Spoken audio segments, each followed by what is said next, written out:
এই যে দেখেন আফার কথা মনে পড়ে গেছে। আফা আমাদেরকে পরামর্শ দিছিল কাঁচামরিচ কিনি শুকিয়ে রাখার জন্য, যখন কাঁচামরিচের দুর্ভিক্ষ শুরু হবে তখন পানির মধ্যে ভিজিয়ে ব্যবহার করার জন্য।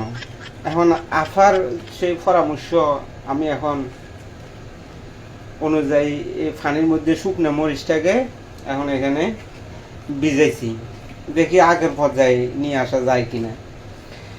এখন আমি তো মাছ ভাজি করবো, মাছ ভাজি করে মনে করেন পেঁয়াজ দিই কাঁচামরিচ দিই ভাজি করে মাছগুলা খাবো, তো এখন তো কাঁচামরিচ নাই।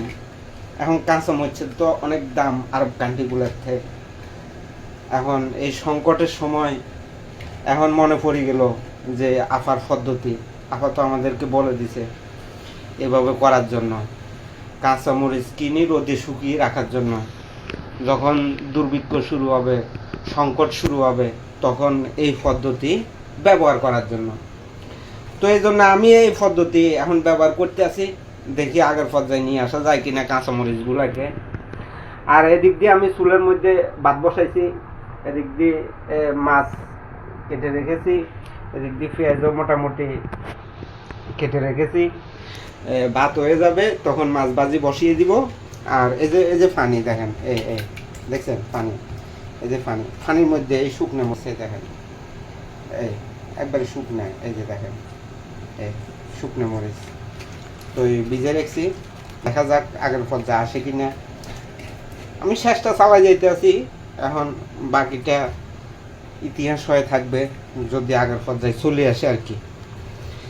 তো এই বর্তমানে আরব কান্ট্রিগুলোতে কাঁচামরিচের অনেক মূল্য, স্বর্ণের দাম হয়ে গেছে গা। আসলে এ কথা বললে বেশি হয়ে যাবে, মানে এখন কাঁচামরিচের মোটামুটি দাম অনেক বেশি আরব কান্ট্রিগুলোতে। এই সময়ে এই দাম থাকে না, খুব সীমিত দাম। বাহরাইনের 5-6 টাকার মতো 1 কেজি কাঁচামরিচ পাওয়া যেত এই সময়ের মধ্যে, কারণ এখন কাঁচামরিচের সিজন।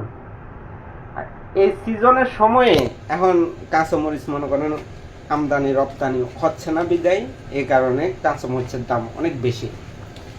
তো এই আসলে এখানে কাউকে দোষারোপ দেওয়া যাবে না, এটা আমাদের মেনে নিতে হবে, কারণ সংকটের সময় সব কিছু মেনে নিতে হবে সবাইকে, এটাই স্বাভাবিক। তো আমিও মেনে নিচ্ছি। মেনে নেওয়ার পরে হঠাৎ করে আফার কথা মনে পড়ে গেল, এই কারণে কাঁচামরিচ তো আর নাই, এখন আফার পদ্ধতিটা অবলম্বন করি। মানে শুকনো মরিচগুলোকে এখন কাঁচামরিচ বানানোর চেষ্টা করতে আছি। কাঁচামরিচ তো নাই, আছে বাজারে ঠিক আছে, দাম অনেক উচ্চ মূল্য দিতে হবে, এই কারণে এখন শুকনো মরিচকে কাঁচামরিচ বানানোর চেষ্টা করতে আছি। তো সবাই ভিডিওটাতে লাইক কমেন্ট করবেন, শেয়ার করবেন, আর অবশ্যই আমার ইউটিউব চ্যানেল ফেসবুকে ফলো দিবেন, সাবস্ক্রাইব করে দিবেন নিত্য নতুন ভিডিওর জন্য। অবশ্যই আপনাকে লাইক কমেন্ট শেয়ার করে রাখতে হবে। সবাইকে ধন্যবাদ।